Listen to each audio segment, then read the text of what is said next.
De nombreuses femmes gagnent très bien leur vie en exploitant l'image de leur corps sur Internet.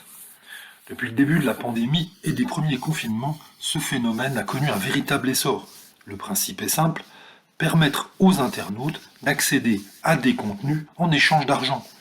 Le but pour les créateurs, eh bien, obtenir le maximum d'abonnés payants.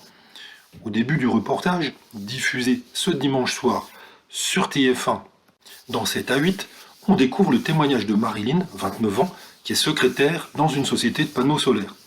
Elle est en couple avec Valentin depuis ses 14 ans et elle est maman d'un petit garçon de 3 ans. Après son travail, depuis 6 mois, elle mène une double vie. Elle devient star d'un réseau social coquin.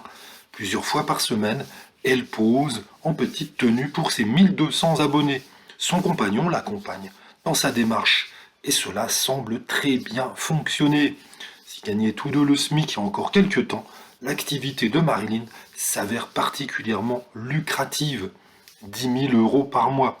C'est fou, c'est insensé de gagner autant d'argent, explique le compagnon de Marilyn. Ensuite, le reportage s'est intéressé à l'histoire de Nathalie Andréani, ancienne candidate de Secret Story. C'est indispensable, le corps reste une vitrine pour moi, mon élément de travail. Je ne peux pas me permettre de prendre 5 kilos et de me laisser aller, ça c'est pas possible.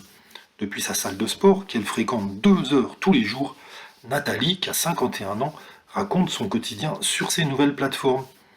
L'ancienne candidate de télé-réalité explique profiter de sa popularité pour séduire de nouvelles audiences, à commencer par ses 3000 abonnés qui payent aujourd'hui pour pouvoir admirer son corps. Originaire de Corse, elle est commerçante depuis ses 20 ans. Elle gère 2 boutiques de prêt-à-porter à Bastia.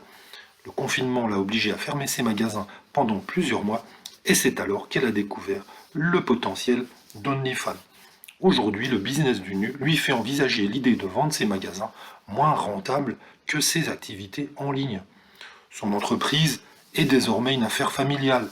Son frère, qui est homme d'affaires, la conseille depuis ses débuts et ses filles s'occupent de promouvoir son activité sur les réseaux sociaux. Elle a également créé sa propre plateforme sans commission. Elle touche l'intégralité des revenus de ses abonnés. En cumulant toutes les plateformes, Nathalie explique pouvoir atteindre jusqu'à 150 000 euros par mois. C'est voilà, nouveau business qui profite à de nombreuses femmes. Tout le monde jugera de la moralité de ce genre de business.